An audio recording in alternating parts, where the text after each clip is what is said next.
जी। सभी गुरु भाई गुरु बहनों को मेरा प्रणाम है।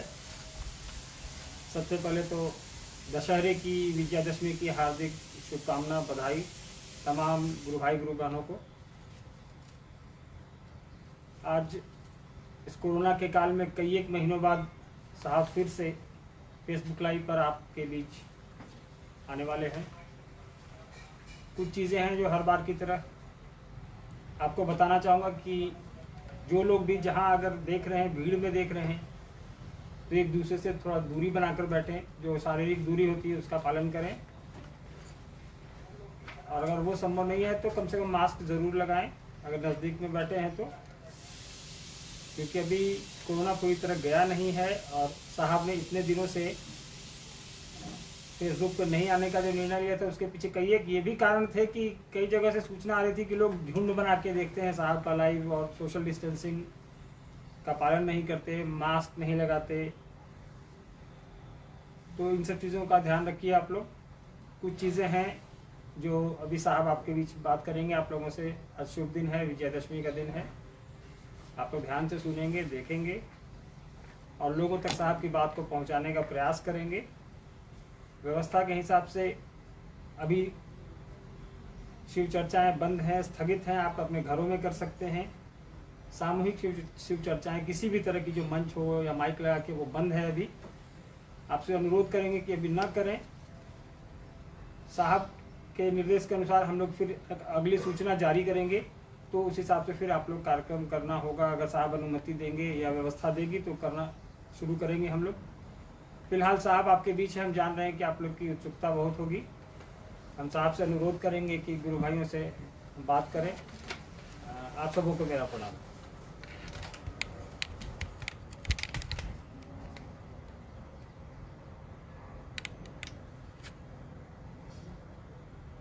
जी।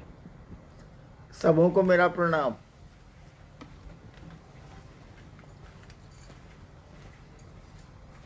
आज नवमी है, तिथि खंडित होकर दशमी भी आ गई है। दशहरा का पर्व है, बड़ा ही पावन और हर्षोल्लास का पर्व है ये, जहाँ हम सभी मिलकर उस महाशक्ति की, उस दुर्गा की पूजा करते हैं।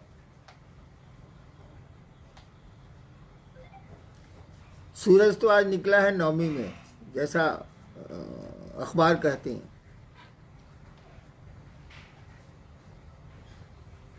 नवमी शब्द का अर्थ ही हुआ 9 दिन का। आज 9वां दिन है। शक्ति की पूजा में, भगवती की पूजा में 9 दिन का महत्व माना गया है। जैसे रामनवमी में भी है, नौ दुर्गा का भी है, नवमी का भी है। इसकी आध्यात्मिक व्याख्या की गई है, जिसमें कहा गया है कि 5 तत्व हैं, 5 महाभूत हैं ये। क्षिति जल पावक समीर गगन 5 महाभूत हैं, और 3 गुण प्रकृति, त्रिगुणात्मक प्रकृति है ये। सतरजतम 5 तत्व और 3 पूरा चराचर जगत बना हुआ है।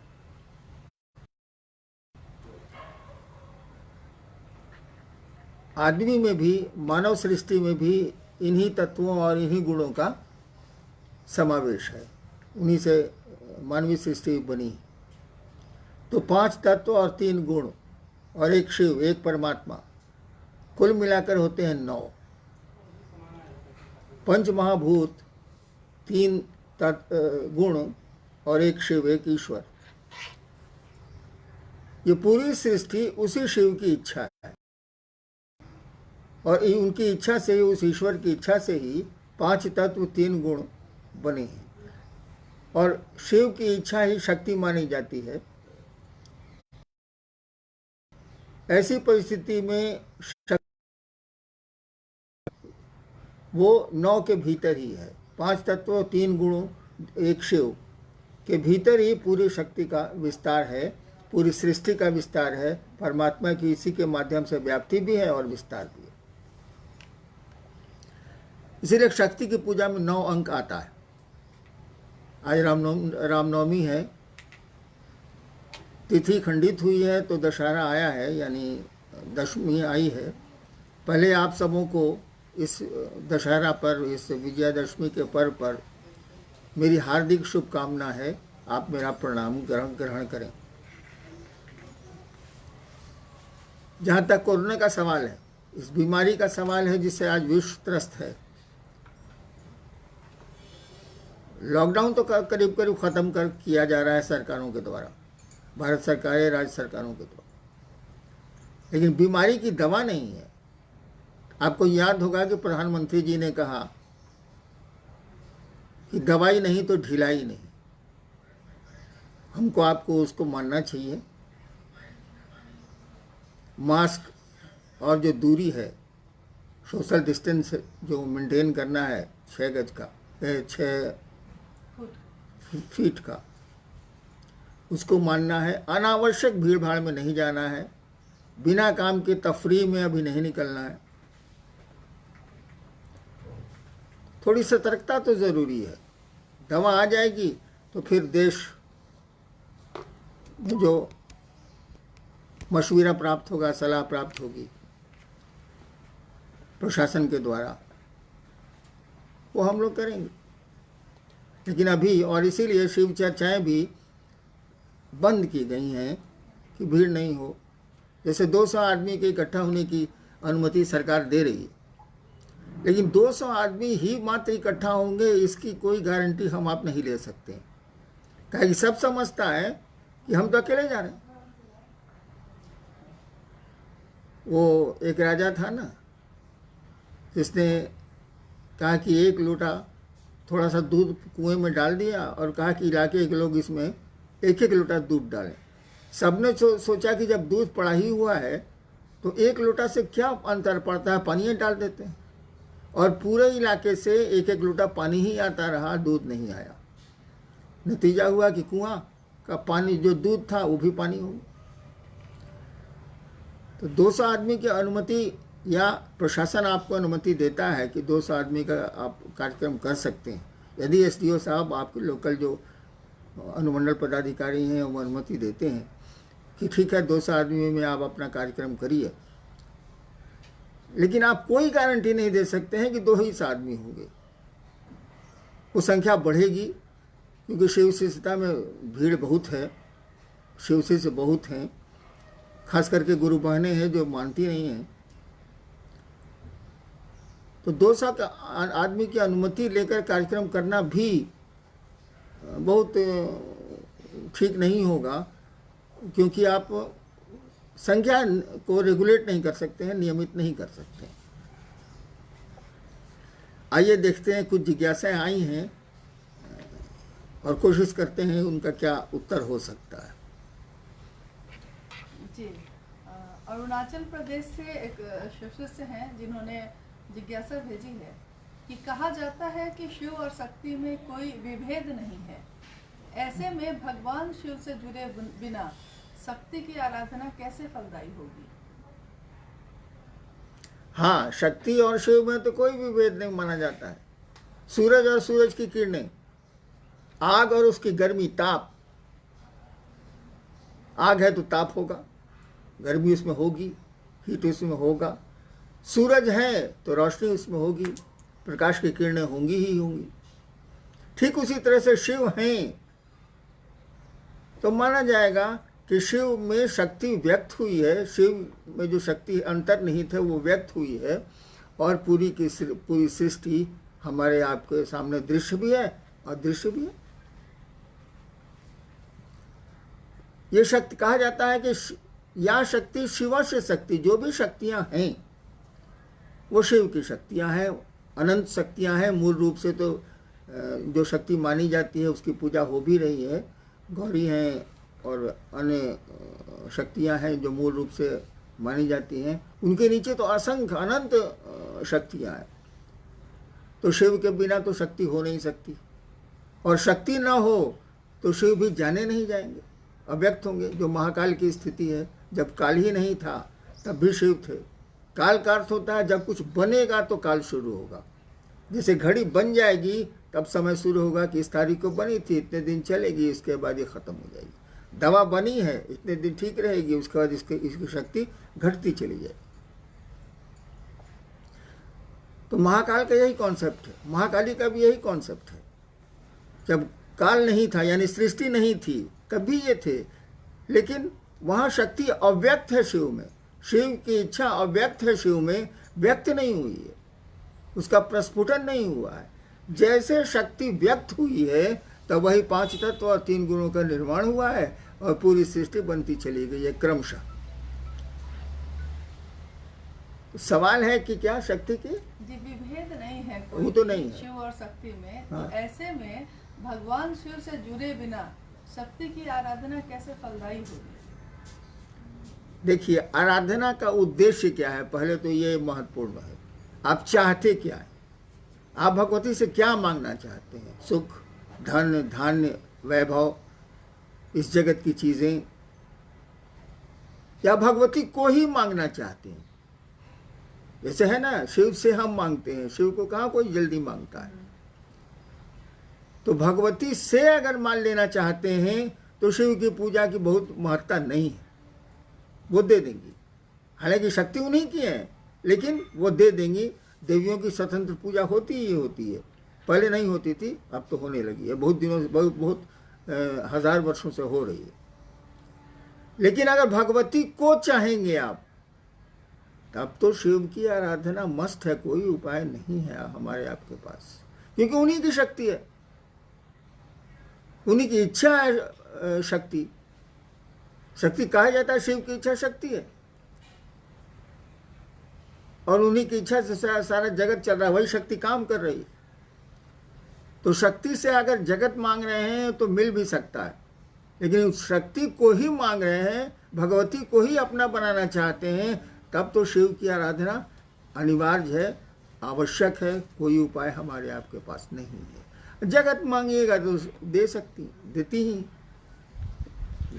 जी पटना से एक गुरु बहन है जिन्होंने पूछा है कि शिव गुरु चर्चा के बिना, जैसा कि अभी लोगों को लगता है कि बंद कर दिया गया है, तो शिव गुरु चर्चा के बिना मन व्याकुल है, व्यथित है, 3 सूत्र का पालन नहीं हो पा रहा है, तो कैसे करें?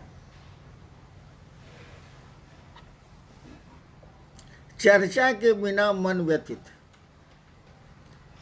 बाह्य परिवेश ऐसा है कि हमको आपको चर्चा की अनुमति नहीं मिलेगी, क्योंकि हमारे आप पर ही शारीरिक खतरा है।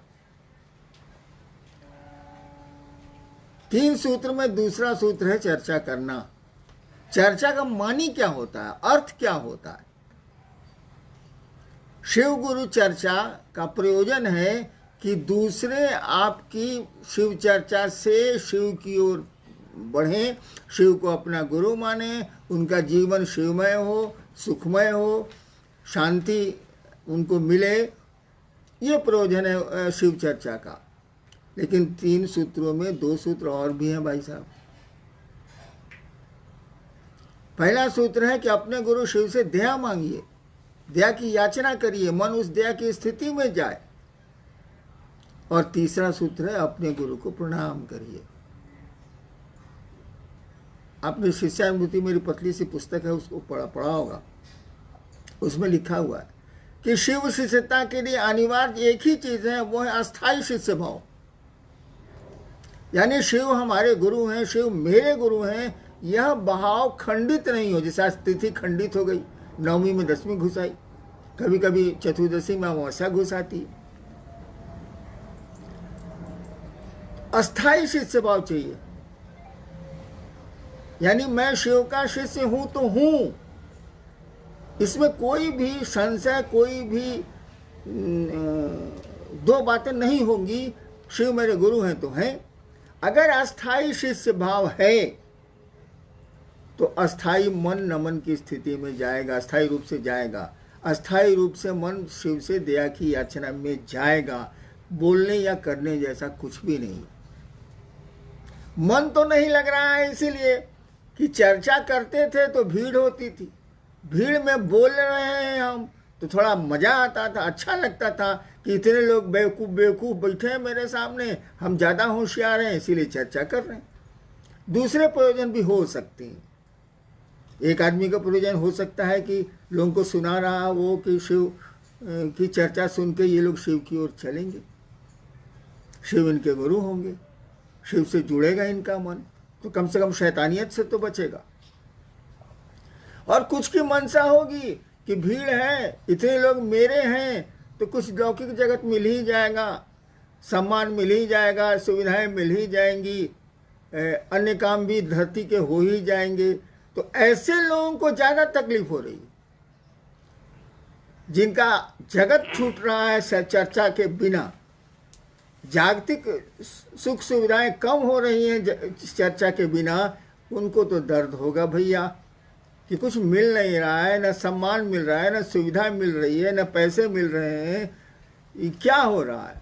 शोर तो वही लोग ज़्यादा करेंगे। मैं शिव का शिष्य हूँ और मैंने ही पूरी दुनिया में शिव चर्चा तीनों सूत्र की बात को लाया।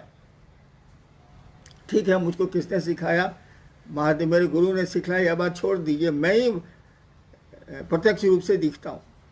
मेरे मन में कभी ऐसा नहीं हुआ कि 6-7 महीने से शिव गुरु की चर्चा मेरे द्वारा बंद है, मेरी शिष्यता का क्या होगा, कभी नहीं आया मेरे मन। क्योंकि शिव मेरे गुरु हैं, चर्चा हो या नहीं हो क्या अंतर आता। महादेव मेरे गुरु हैं, जब मौका मिलेगा तो लोगों को शिव की ओर प्रेरित करेंगे।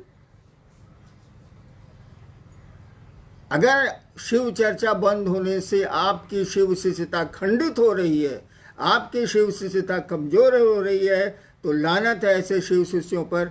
ऐसे शिव शिष्यों को शिव शिष्यता छोड़ देनी चाहिए, यह मेरी राय। नेक्स्ट। बनारस से एक शिव शिष्य हैं, उन्होंने कहा है कि शिव शिष्य बहुत दिनों से नमः शिवाय कर रहे हैं, कुछ लोग मना करने पर भी करोड़ों कर चुके हैं, तब भी उन्हें शांति नहीं है और परेशानियों की शिकायत करते हैं। क्यों? परम शांत की पूजा करके भी इतनी अशांति क्यों है? मैंने इतने दिन से नमः शिवाय करते हैं, करोड़ों कर चुके हैं जी। अच्छा, तो परम शांत की पूजा करके अशांति, इतनी अशांति क्यों है? जी, और तभी उन लोगों को शांति नहीं मिली, बोलते हैं। पहले तो नमः शिवाय आपने करोड़ों कर लिया, जैसा प्रश्न आया है, करोड़ों कर लिया। मैं ऐसे लोगों से मिला हूं जिन्होंने अरबों नमः शिवाय किए, और मेरे साथ रहे हैं वो लोग जिन्होंने अरबों नमः शिवाय किए हैं। 24 घंटे यही काम ही करता था वो। और उसके बाद मैंने देखा उस आदमी को कि आदमी नहीं रह गया था, उसका व्यवहार बहुत अहंकारी हो गया था। अंग्रेजी का शब्द इस्तेमाल किए तो वो इडियट हो गया था।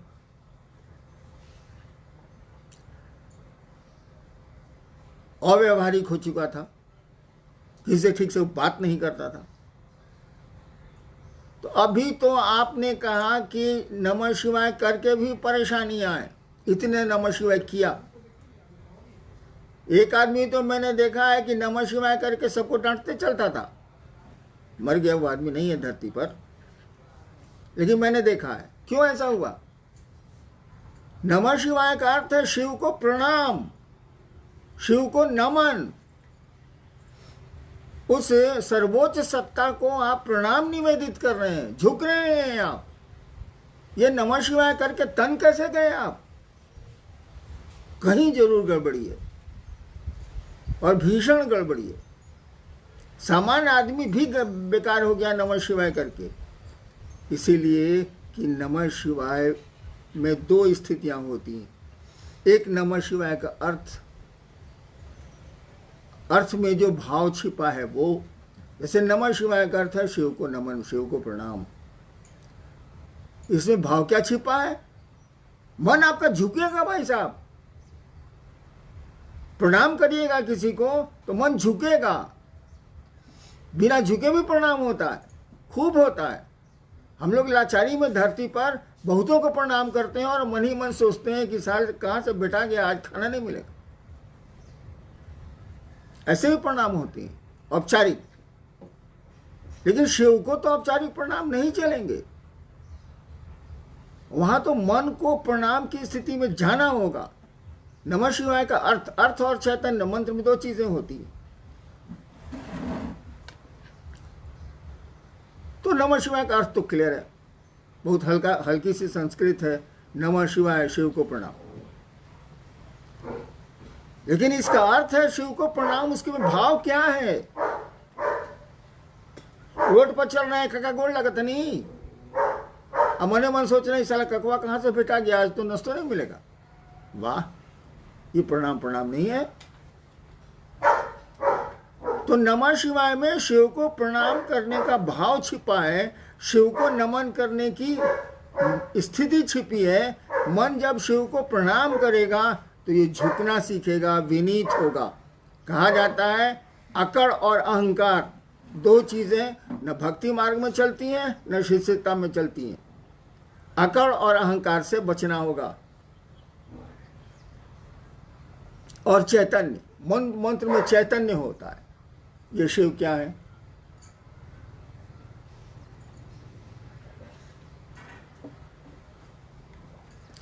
जब ये समझ में आएगा कि ये शिव क्या है, ये गुरु की दया से ही होता है। मंत्र का देवता ही, गुरु ही समझाता है और मंत्र में चैतन्य डालता है। उसमें जो ज्ञान है उस मंत्र में, उसको डालता है शिष्य में।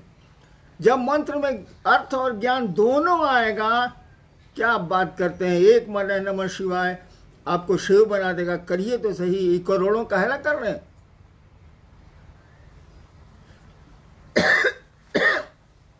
हमने कहा ना कि एक माला नमः शिवाय करिए, एक एक दाने पर शिव को प्रणाम करिए। तो हम तो लोग तो गिनती करते हैं, 108 हो गया। माला में तो 108 दाने दिए ही हुए हैं, उसको गिनती क्या करनी। और सांसों पर करिएगा तो सांसों की माला पे तो गिनती का सवाल ही नहीं। और आपकी सांसें भी फिक्स्ड है, हर एक आदमी को तय है कि कितनी सांसें लेगा ये धरती पर। तो नमः शिवाय में अर्थ और चैतन्य, अर्थ तो आप समझ सकते हैं, लेकिन चैतन्य के लिए गुरु की दया जरूरी है, उस मंत्र के देवता की दया जरूरी है।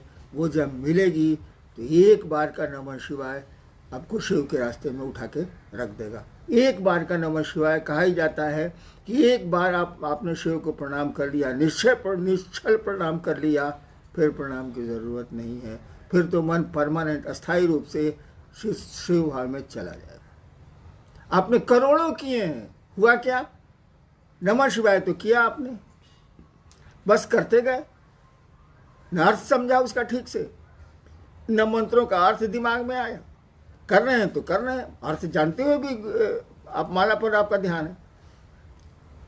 और मन धीरे धीरे समझने लगा कि हम तो 1 लाख 2 लाख 1 करोड़ नमः शिवाय कर दिए, साला सामने वाला क्या बोलेगा हमसे। और अहंकार आपको छाया।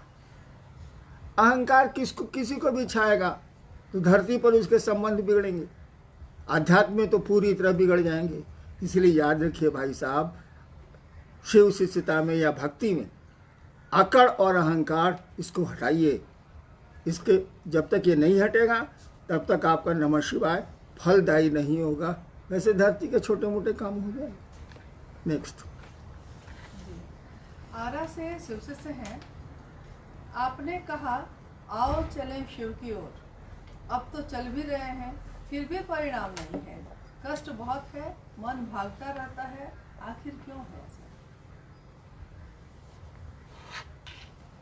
जब भी जीवात्मा, जब भी कोई इस धरती पर योनिगत होता है, आता है, वो पेड़ हो, जीव हो, इंसान हो, देवता हो, भगवान हो, जब भी वो योनिगत होगा, पैदा होगा इस धरती पर, तब तो धरती के नियम लगेंगे। उसे सुख भी मिलेगा, उसे दुख भी मिलेगा, और आनंद तो मिलता है मात्र शिव की ओर चलने से, उस ईश्वर की ओर चलने से। जब दुख मिलेगा तो याद रखिए सुख भी मिलेगा, जब सुख मिलेगा तो याद रखिए दुख भी मिलेगा, लेकिन जब आनंद मिलेगा तो उसका उल्टा होता ही नहीं है। इसीलिए ईश्वर को कहा जाता है सच्चिदानंद, शिव को कहा जाता है वो ईश्वर है, महेश्वर है, आनंद वही है, उन्हीं के रास्ते में है, उन्हीं की दया पर है। तो आओ चलें शिव की ओर, किसी ने कहा। अरे भैया, जिस दर्द से कहा वो दर्द समझ में आया कि शब्द पकड़ा गए?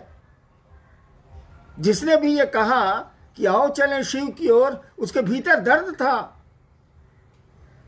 एक पुकार थी वह शिव की ओर चलने की, कि उसके पास भाव थे और उस समय उसके पास दूसरा कोई भाव नहीं था।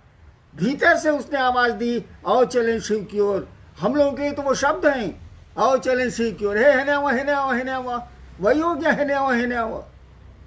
आओ चलें शिव की ओर, जिसने कहा उसके भीतर दर्द था, एक क्या कहिएगा, उसको एक पीड़ा थी, और इसी दर्द के तहत उसने आवाज दी, आओ चलें शिव की ओर। अगर उस दर्द से आप चलते हैं, उस दर्द के पीछे चलते हैं, तो कोई पीड़ा नहीं होगी। पीड़ा तो होती ही रहती है, पीड़ा तो मन झेलता है। पुआल पर सोने वाले को डंडा पर सुला दीजिए, रात भर नींद नहीं आएगी। डंडा पर सोने वाले को पुआल पर सुला दीजिए, रात भर नींद नहीं आएगी। ये तो मन की स्थिति है। सुख दुख यहाँ कुछ है नहीं, ये सभी घटनाएं हैं। यहाँ तो कोई दुर्घटना होती नहीं है जगत में, सब फिक्स्ड है। यहाँ सभी इंसिडेंट हैं, एक्सीडेंट नाम की कोई चीज़ नहीं है। हाँ, वो बोलचाल में हम लोग बोलते हैं। नेक्स्ट जी, मधेपुरा से शिशु से हैं। उन्होंने पूछा है कि आपके द्वारा लिखित एक किताब जो आने वाली है, आओ चले शिव की ओर, वो हम लोगों को कब तक मिलेगी? प्रतीक्षा में है लोग। ज़्यादा उम्मीद है शिवरात्रि को उसका विमोचन होगा, लेकिन इस किताब से क्या हो जाएगा? किताबों की कमी है क्या इस देश में? आओ चलें शिव की ओर किताब लिख देने से कोई शिव की ओर चलता है? किताबों में तो बातें लिखी हैं, उन बातों को समझ के लिखने वाले किससे मिलिए, जिसने कहा कि आओ चलें शिव की ओर। दर्द वहां है, किताबों में दर्द नहीं मिलेगा। आपके कठोर भाव, आपके भीतरी भाव शब्द नहीं दे सकते। कोई रो रहा है दर्द से, शब्द में कितनहू बोलेगा, वो स्थिति दूसरे की नहीं होगी। तो किताब लिख देने से क्या हो जाएगा? हाँ, लौकिक रूप से पूछेगा तो चेष्टा है कि महाशिवरात्रि में 2021 में इसको निकाल दिया जाए। इसीलिए कि अब मैं बूढ़ा हो गया हूँ, जाने वाला हूँ, तो जो समझा मैंने लिख दिया। लेकिन लिख देने से क्या हो जाएगा? आपके पढ़ लेने से क्या हो जाएगा? अरे पढ़ के उसको जीवन में उतारना होगा। एक ही लाइन तो बहुत है, आओ चलें शिव की ओर। उसके बाद कुछ भी समझने की जरूरत नहीं है। चलिए शिव की ओर। ड्रामेबाजी थोड़ी है आध्यात्म। यहां तो नौटंकी चलती नहीं है। हमको आपको चलना चाहिए, दिल से चलना चाहिए शिव की ओर। फिर किसी किताब की जरूरत नहीं, किसी साधन की जरूरत नहीं, किसी 3 सूत्र की जरूरत नहीं है। चलिए तो सही। नेक्स्ट एक बहुत पुराने गुरु भाई राजीव नगर पटना से हैं, बिहार से। उन्होंने कुछ अपनी जो उनके मन में चल रहा है उसको भेजा है कि शिव शिष्यता की यात्रा में आपकी छांव तले प्रेम को सीखने, समझने और देखने का सौभाग्य मिला। किसी से भी घृणा का भाव समाप्त प्राय हुआ, परंतु 25 साल के उपरांत स्वयं से प्रेम नहीं होने का भाव परेशान करता है। कहीं इस यात्रा में हम डिसऑनेस्ट तो नहीं हो रहे? आप बता सकते हैं, या जीवन की दुश्वारियां ऐसे भाव को जन्म दे रही हैं? आपके और शिव के प्रति मन को ईमानदार समझता हूँ, फिर भी क्या मैं समान स्थिति में नहीं हूँ? वो जीवन की दुश्वारियां जो है ना, जीवन के तंज जो है ना, जीवन की परेशानियां जो है ना, उनको इस मन स्थिति में ले आई हैं। परेशानियां आती रहती हैं भाई साहब। किसी घर में चलिएगा तो ऊंचा नीचा आपको मिलेगा। अच्छी सड़कें मिलेंगी तो खराब सड़कें भी जीवन में मिलती हैं। सवारियों को ठीक कीजिए, खराब सड़कों से निकल हम अब जाएंगे। मैंने कई बार कहा है कि जब खराब सड़क मिले तो अच्छी गाड़ी कर लीजिए, अच्छी सवारी कर लीजिए, तो झटका कम लगेगा, दर्द कम होगा। और शिव की सवारी से, लेकिन शिव की सवारी शरीर नहीं कर सकता है। शिव की सवारी जब करेगा तो मन करेगा। मन ही ने शैतान होता है, मन ही ने शिव होता है। एक आदमी घायल है और वो बेहोश हो गया है, कोई दर्द नहीं। एक बार मैं कुर्सी पर बैठा था यहीं रांची में, अचानक मैं बेहोश हो गया। इतना मजा आया मुझको, इतना मजा आया कि मत पूछिए। मुझको कुछ भी याद नहीं कौन क्या कर रहा। जब होश में आया तब देखा कि लोग सामने हैं और सब परेशान हैं। मुझको इतना मजा आया, वो जो 1 मिनट का समय था, कुछ भी मुझको पता नहीं चला। हाथ जब कुर्सी से नीचे गिर गए, गर्दन लुढ़क गई, मैं मर गया। बड़ा मजा आया। यानी मन ही न पकड़ेगा इसको कि कोई दर्द है, कोई सुख है।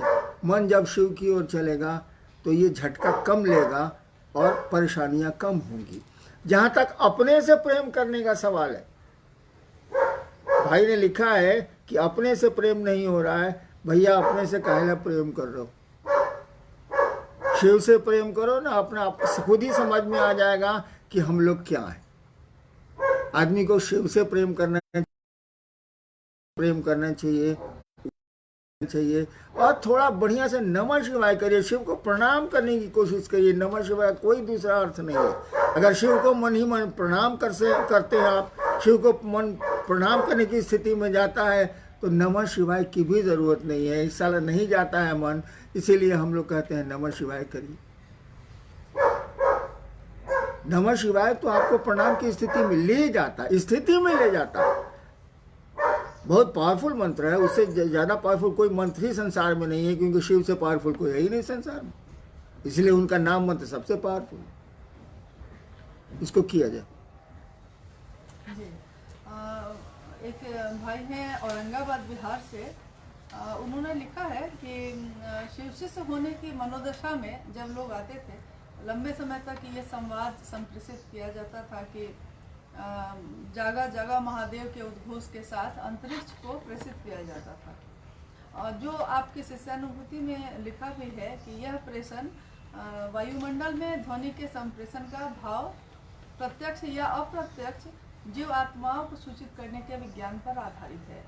तो इसमें प्रत्यक्ष और अप्रत्यक्ष जीवात्मा किसके लिए कहा गया है? प्रत्यक्ष तो हो गए आदमी, प्रत्यक्ष या सब कुछ जो दिख रहा है सो प्रत्यक्ष है। कोरोना भाई सब दिख रहा है, कोविड-19 का कीड़ा दिख रहा है, और क्या जुलूम ढाया हुआ है सो देख लीजिए। त्रस्त है लोग, विश्व त्रस्त है, देश परेशान है, कोरोना तो दिख नहीं रहा। ऐसे असंख्य जीव हैं, जीव तो है वो, तभी उसके एक्शन है, तभी वो फेफड़ा को फुटबॉल की तरह खड़ा कर देता है ना जीव। तो कहा गया कि दृश्य अदृश्य दोनों जगत की जीवात्माओं के लिए यह संप्रेषण कि किसी ने शिव को अपना गुरु माना है काम करता है। इसीलिए संप्रेषण दिया हुआ है।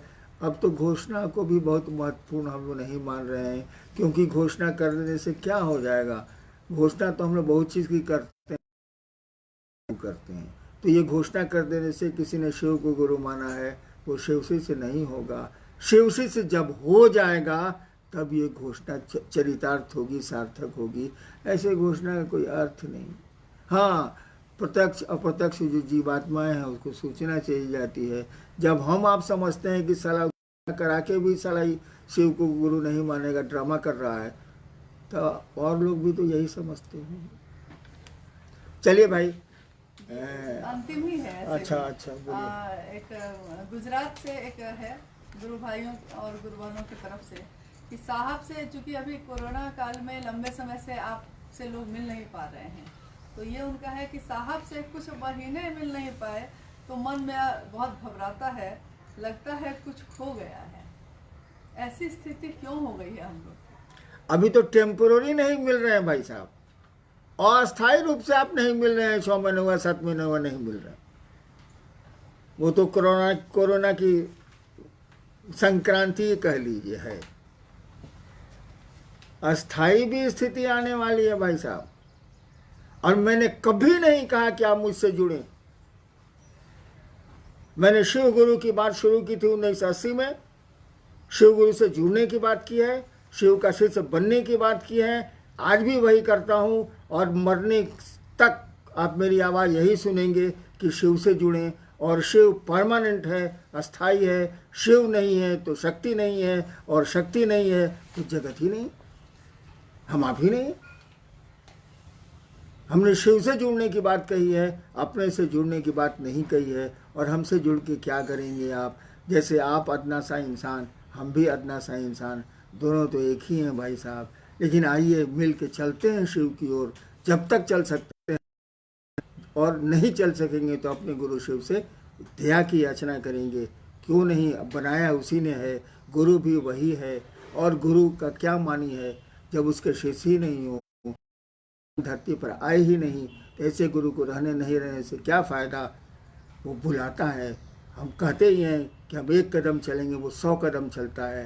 लेकिन शुरुआत तो हमको आपको ही करनी होगी, दवा तो हमको आपको ही खानी होगी। पॉकेट में और 3 सूत्र को लेकर ढोने में शिव से न जुड़ पाएंगे हम लोग। सबको मेरा प्रणाम।